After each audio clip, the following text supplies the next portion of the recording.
Benji Cole, son of Al Cole from CBS Radio and host of the syndicated talk show, People of Distinction.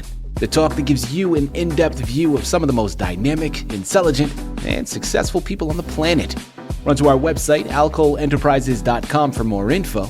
Email me at benji@alcoleenterprises.com if you'd like to get involved with what we have going. And as always, please continue to like and follow our broadcast because People of Distinction is a nationally and internationally syndicated show because of listeners like you.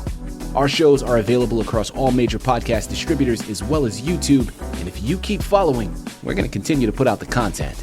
We appreciate the support. Continue to like and follow and sit back and strap in because on the line with us today, we have Aaron L Bratcher. We're going to be discussing his amazing book, Galaxies Collide. People, it's available for purchase through Amazon, Barnes & Noble, pretty much all the regular online book resellers. But if you want to gather everything that Aaron has in store, and I mean everything, because Aaron has a lot in store, head on over to his personal website. That's aaronlbratcher.com. There, you're going to find more information on him, more information on this fantastic book, Galaxies Collide. But get this, Aaron has 3 other books that he has written to date and another one still on the horizon. I'm telling you, it's a one-stop shop for everything he has in store. Head on over there today. Once again, that's aaronlbratcher.com.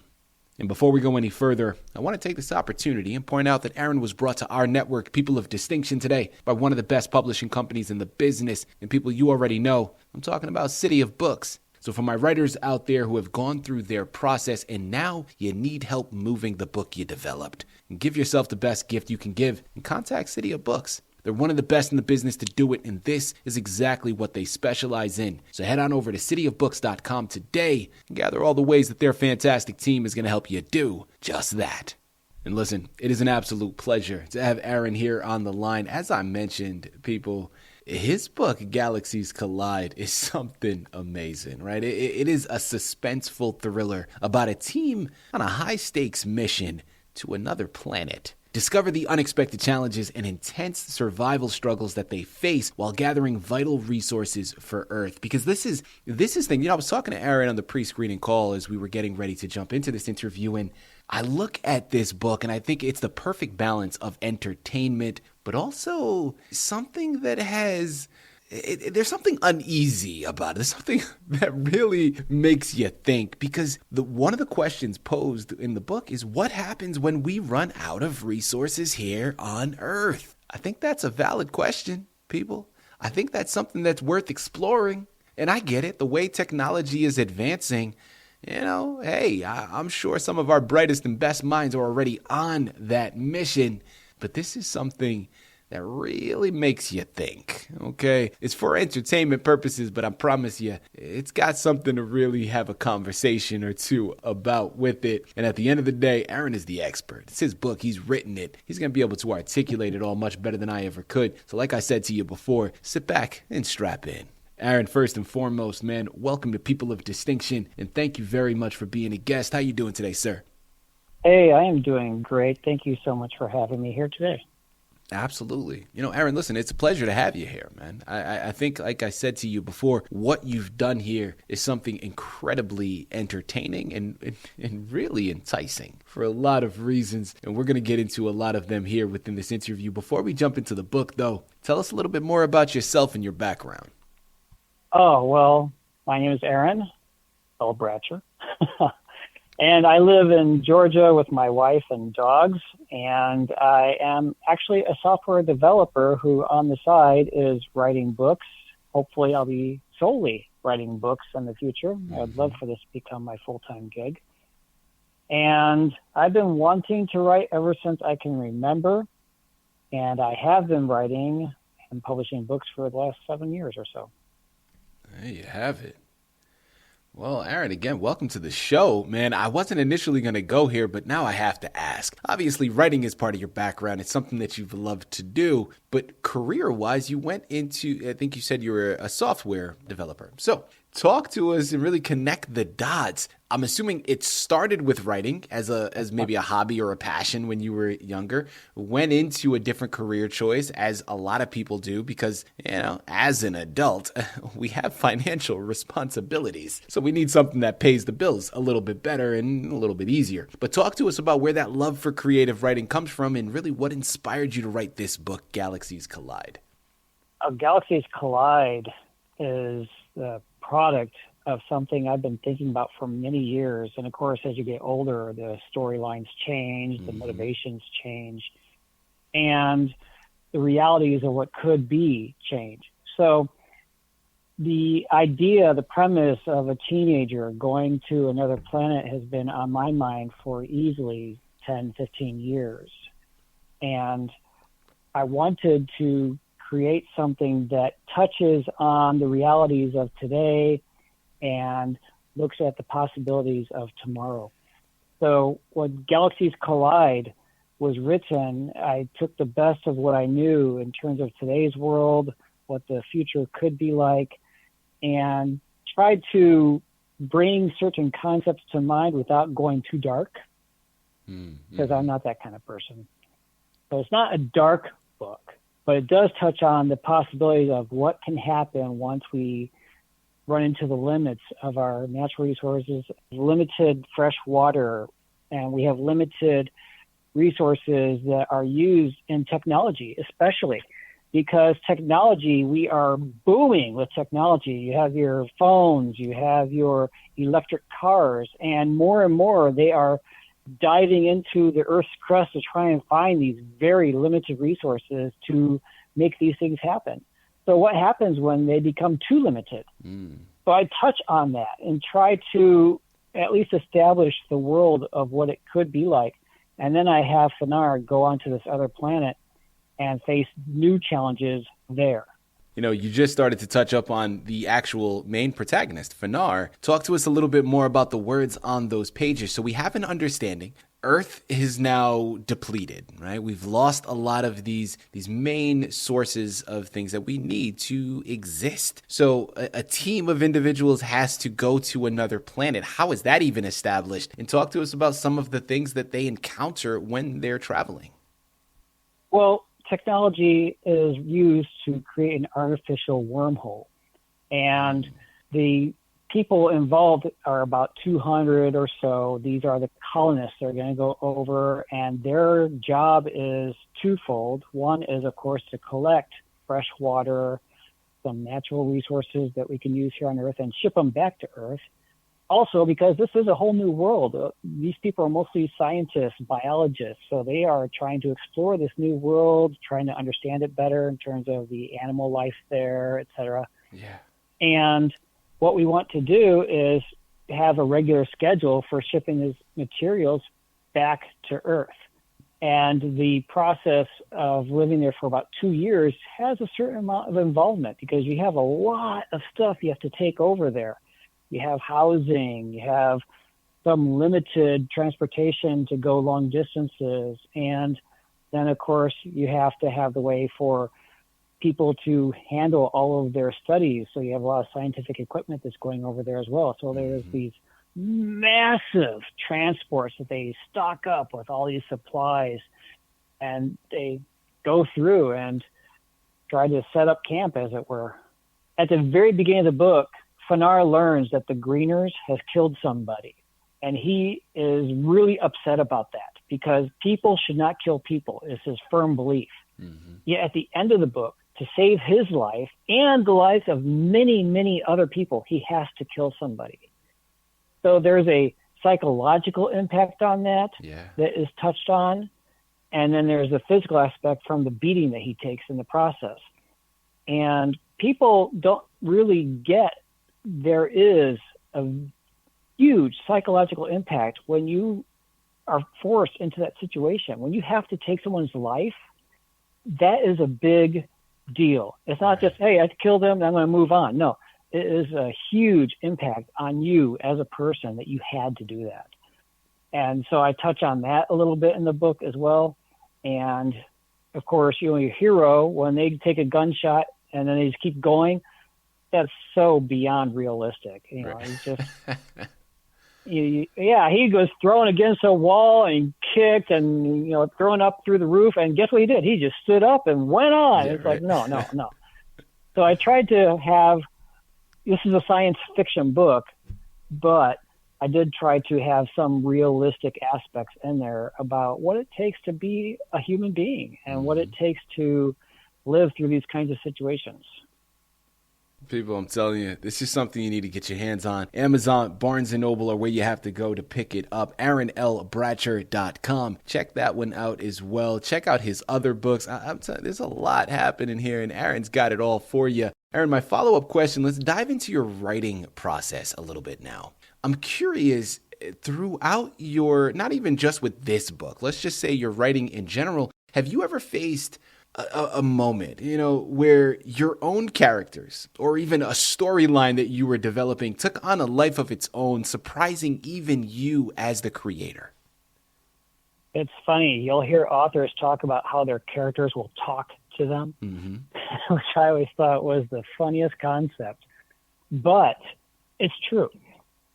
And that there comes a moment where you're writing and you're just typing along because you have a certain goal in mind about what you want to achieve in a scene or in this particular chapter. And some words just kind of spill out of you. And you're like, of course. That's what this character would say, because this character is a little bit on the wild side, and that is just how she is going to act. Or this character, he is always the planner, so of course he's going to say this. And in those moments, when these scenes come out, that the character comes alive in your mind. You have a full understanding about who is this person and what drives them. What is it that they want to achieve in this moment in their life? And that's when the character, quote, talks to you, unquote, because it's something that feels more real to you in that moment. And that is what happens with Fanar when he's on this other planet and he's with his best friend Oswin, and they meet a couple of girls that are coming over. And then they have adventures there, because while the scientists are exploring and trying to get an understanding of the plants on the planet, because they have to be able to eat, understand the biology and everything, they have their own adventure and they run into some interesting things, to say the least. Aaron, sticking here with the writing process, but this is something that I think is going to be able to help authors specifically, but really help artists in general, because this is one of those copy and paste things here. Any artist out there listening in can relate to the vulnerability that comes with sharing your work. I mean, there's just something about the moment you hit print, the moment you hit send, and it's just now out there. It's out in the world. There's a bit of uneasiness that comes with it, potentially at times as well, because now you leave yourself open to criticism, right? You're susceptible now to other people's judgment. Well, I want to hear it from you, Aaron. How do you handle the vulnerability that comes with sharing your work and putting it out into the world? There always is a chance that someone won't like your work. And you want everyone to love it as much as you do, of course, because obviously what I wrote is the best that's out there. But what happens is when someone says something negative, there's a good part of you that wants to be like, well, what was wrong with it? How can I fix it? How can I make it better? And you have to take the advice of people around you. Hopefully you have a good support group. I have people I meet with every month. We talk about each other's writing and what we can do to improve it. Nice. And I encourage any author out there to do that, to make sure you have others that you can talk to about writing, the craft of writing, and your specific work. And you have to remember that different people like different things. Yeah. And there's no pleasing everyone. However, if several people point out the same exact thing, maybe you need to take a closer look at it and figure out what it is you can do to improve that particular aspect. I love so much of what you said, Aaron. First and foremost, when you're talking about the group, the support system that you have around you, it often makes me think of the old adage of when it comes to rearing children, right? When it comes to raising children, that it takes that village that you have around. And as a parent myself, I get it. Absolutely, that's true. But why does it just have to be with regards to child rearing? I mean, don't we need that support? Don't we need that village with anything that we're going through? I know I do. And I know so many of you out there can relate as well. And this is what he's talking about, people having that trusted group of individuals around you, whether it's a family member, a significant other, a support group, or a writing group in this instance, having fresh eyes to be able to look at your work and give you constructive criticism. And I want to highlight and really embolden that word constructive, because so often people just criticize and they tend to skip over that constructive part. But this is why we're talking about that village, right? Those that are trusted and really have your best interests at heart, they're going to offer that constructive criticism without even thinking about it. And as artists, we need it, because people, like he said just a moment ago, in jest, I think his work is fantastic, right? But yes, as artists, we always feel that any piece of art that we're creating is the best thing ever laid out. Some of the films that I work on and that I create, I'm like, man, listen, Hollywood can't do it like this. Did you see the way this shot was? Did you see the lighting? But I'm biased because, of course, it's my own projects. Having that support system is so key. And even after you've checked all the boxes, you've dotted the I's, you've crossed your T's, understand that your work is not for everybody. And there are going to be a certain group of people out there that just, listen, they don't vibe with it. It's not for them. And that's fine. You're not for everybody. Your work is the same. I love this advice. As we close out here, Aaron, let's dive down that rabbit hole, man. As I mentioned a second ago, I'm in filmmaking, so I live in my imagination. I love this. If you had the opportunity to enter the world of the book that you've created, you can choose any one of those pages to dive directly into an experience, which page would you choose to land on and why? Oh, that's a tough question.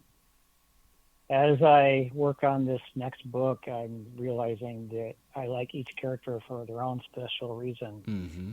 And to go into this other world, if I could probably be at the waterfall, exploring the land there and discovering that cave that is behind that waterfall that leads to so much more than what they initially realized.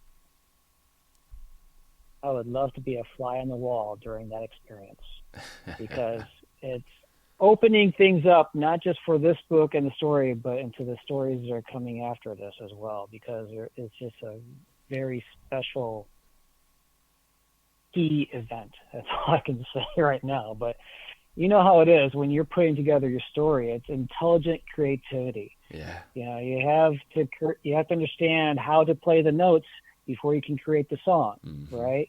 And that's how it is with this. You have to know your structure, and you have to plan ahead for where things can go to a certain point, and then have at it, have some fun, do some exploration, and try things out. And that's what we did with this book, and I really hope that anyone who opens the pages finds as much fun in it as I had writing it. Listen, I have no doubt that is going to happen. People, again, I could sit here and talk to Aaron for hours, all right? But you know what you got to do, okay? It's Amazon, it's Barnes & Noble, it's AaronLBratcher.com. As I mentioned, in addition to Galaxies Collide, he has a number of other books that he's written. Now, they're not all sci-fi novels for entertainment purposes. He actually has an educational book on the website as well. This one's called Creating iOS Apps with Xcode. Of course, check back in frequently, because Galaxies Collide, there's a sequel in development as we speak. So you're going to want to check that one out the moment it's available. He also has two other ones. One is called A Ghost Story. And lastly, his Last Dance. All of which, like I mentioned, available for purchase, Amazon, Barnes & Noble, AaronLBratcher.com are where you have to go. Head on over there today, pick up your copies, and get lost in all of it. Aaron, this has been a true pleasure. Man, an absolute delight. Thank you once again for being a guest on People of Distinction. Well, thank you so much. You have a wonderful day. It was great being here.